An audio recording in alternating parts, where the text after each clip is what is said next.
임상시험 선배의 가이드 구독, 좋아요 추천해 주시고 질문과 제안에는 답변이 가능하지만 악플에는 답변하지 않습니다. 오늘은 21번째 시간 Periodic Safety Update Report PSUR입니다.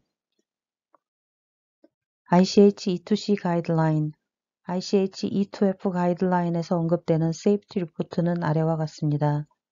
Development Safety Update Report DSUR, Periodic Safety Update Report PSUR, Periodic Benefit Risk Evaluation Report PBER, U.S. Periodic Adverse Drug Experience Report PADER, U.S. Periodic Adverse Experience Report PAER. DSUR과 PSUR을 이해하려면 먼저 DIBD와 IBD를 이해해야 합니다. DIBD, Development International Birth Date는 어느 나라에서건 의뢰자가 최초로 임상시험 승인을 받은 날입니다. IBD, International Birth Date는 마케팅 오소리제이션 홀더가 어느 나라에서건 최초로 마케팅 오소리제이션을 받은 날입니다. DSUR은 개발 중에 있는 의약품의 안전성에 대해서 주기적으로 보고하는 것이며 마케티드 드럭을 가지고 임상시험을 지속한다면 그 정보도 포함하여 지속적으로 보고해야 합니다. PSUR은 시판 허가를 받은 의약품의 안전성에 대해서 주기적으로 보고하는 것입니다. 그러므로 서로 다른 두 개의 행위를 가지고 있는 DSUR과 PSUR에 대해서 서로 다른 시기에 데이터 컷오프로 보고서를 작성하는 것을 지속하지 않으려면 DSUR과 PSUR은 싱크로나이즈드 되어야 됩니다. DSUR은 원래 가지고 있던 DIBD를 버리고 PSUR의 IBD를 기준으로 작성될 수 있습니다. 싱크로나이제이션 하는 동안 DSUR에 보고하는 기간은 1년을 초과하면 안 됩니다. 몇몇 ICH 국가와 리전에서는 승인된 약물에 대한 안전성 정보의 주기적 보고를 PSUR, Periodic Safety Update Report로 제출하는 것을 허용합니다. DSUR은 개발 중인 의약품에 집중하지만 DSUR과 PSUR은 같은 내용이 중복될 수 있고 같은 내용이 반복되어 보고될 수 있습니다. 예를 들면 시판 경험으로부터 온 정보는 PSUR에 보고되지만 임상 개발에도 연관된 정보이므로 DSUR에도 보고됩니다. 시판된 의약품을 가지고 수행하는 임상시험으로부터 얻어진 안전성 정보는 DSUR에 보고되지만 시판 후 안전성에도 해당되므로 PSUR에도 보고됩니다. DSUR, PSUR 두 가지 보고서가 서로 다른 주제를 가지고 서로 다른 주기와 수령일을 다루고 있기 때문에 종합적이며 단독으로 사용 가능하여야 합니다. 이 슬라이드에서는 Old PSUR과 New PSUR, 즉 PBER에 대해서 비교하여 설명드리겠습니다. 2013년 4월 FDA는 Providing Post-Market Periodic Safety Report in the ICH E2C 포맷을 발간하여 PBER로 알려진 New Format EU EMA PSUR을 받아들이는 FDA 입장을 요약하였습니다. PSUR은 안전성 정보에 집중하고 PBER는 베네핏과 리스크에 대해서 기술합니다. PBER는 EU에서는 2013년 1월에 이펙티브하게 되었고 ICH E2C 가이드라인에 근거합니다. PBER는 PSUR에는 있었던 인디비주얼 케이스의 라인 리스팅이 없으나 대신 EU에서는 모든 시리어스, non-serious 포스트 마케팅 케이스를 각각 30일, 90일 내에 제출해야 하기 때문에 규제기관이 놓치는 안전성 정보는 없습니다. Periodic Safety Report에 관한 ICH E2C 가이드라인, FDA Guidance for Industry, EMA 가이드라인을 열거하였습니다. 이것은 의약품의 유익성, 위해성 평가 작성 가이드라인을 식품의약품안전처가 2017년 6월에 개정한 가이드라인입니다. 여기서부터는 FDA Guidance for Industry, Providing Post-Marketing Periodic Safety Report in the ICH E2C 포맷을 기반으로 설명드리겠습니다. 이 가이던스는 USPADER, USPAER이나 ICH E2C PSUR 대신 ICH-E2C 피버를 사용하여 보고하는 조건에 대해서 기술하고 있습니다.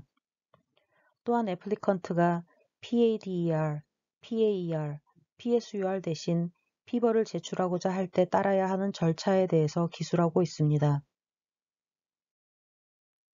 FDA는 각 승인받은 애플리케이션에 대해서 애플리컨트가 PADER, PAER 포맷으로 포스트 마케팅 세이프티 리포트를 제출하도록 규정하고 있습니다.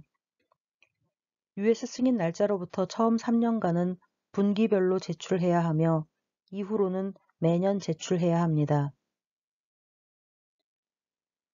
ICH-E2C 가이드라인의 변화와 이에 따른 FDA 가이던스 for 인더스트리의 발행에 대해서 살펴보겠습니다. 1996년 11월에 ICH는 ICH-E2C 리비전 1을 승인하였습니다.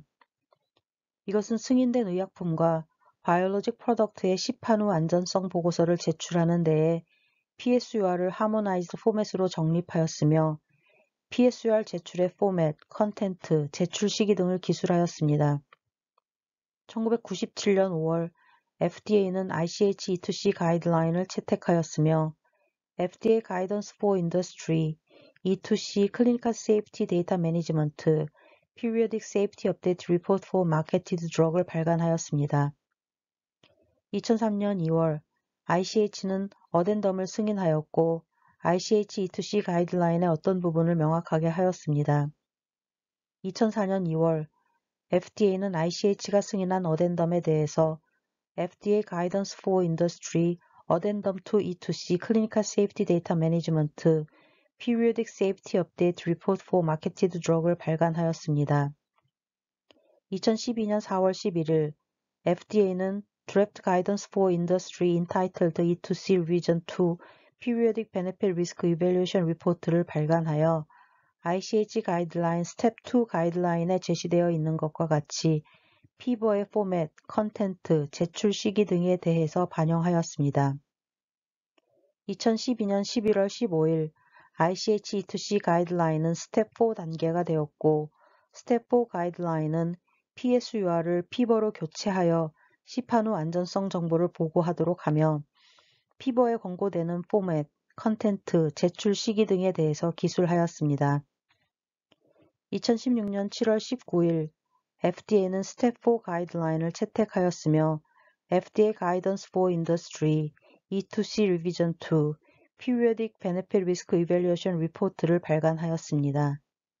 2013년 4월 28일 FDA는 Providing Post-Marketing Periodic Safety Report in the ICH E2C Revision 2 포맷을 발간하였습니다.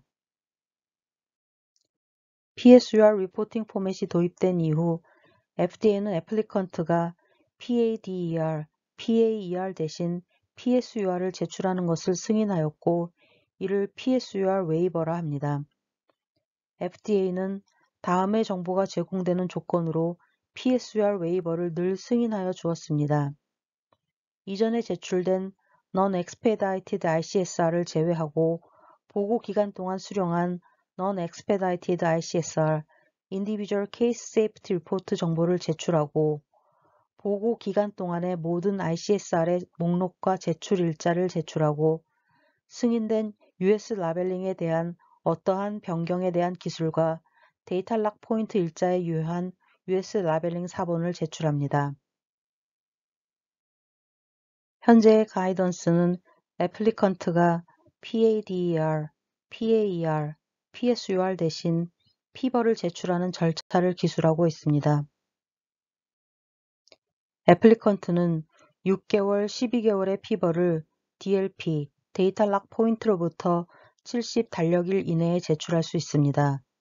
더 긴 기간의 피버는 DLP로부터 90 달력일 이내에 제출할 수 있습니다. 그림에 의해서 볼 수 있는 것처럼 리전 1의 경우와 같이 6개월 단위의 피버를 요구하는 경우 애플리컨트는 피버 리포트 A, B, C, D를 제출하면 됩니다. 리전 2의 경우와 같이 12개월의 피버를 요구하는 경우 애플리컨트는 피버 리포트 B, D를 제출하면 됩니다. 피버의 컨텐트는 다음과 같습니다.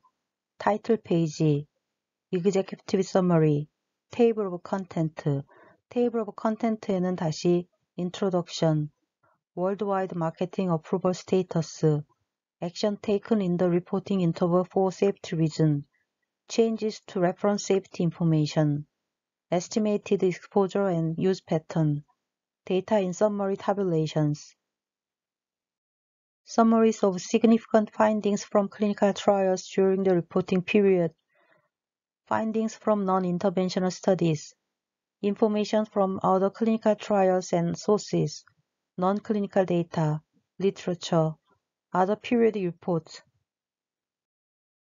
Lack of efficacy in controlled clinical trials, Late-breaking information, Overview of signals, new, ongoing, or closed, Signal and risk evaluation, Benefit evaluation, Integrated benefit risk analysis for approved indications, Conclusion and actions, appendices 등이 있습니다. FDA Guidance for Industry의 Appendix 4에 다른 Regulatory Document와 공유될 수 있는 피버의 섹션에 대해서 정리되어 있습니다. 상당히 많은 항목이 중복되는 내용이며 가이던스에서도 중복 사용하여서 효율적으로 제출할 것을 권장하고 있습니다. 임상시험 선배의 가이드 오늘은 여기까지입니다. 감사합니다.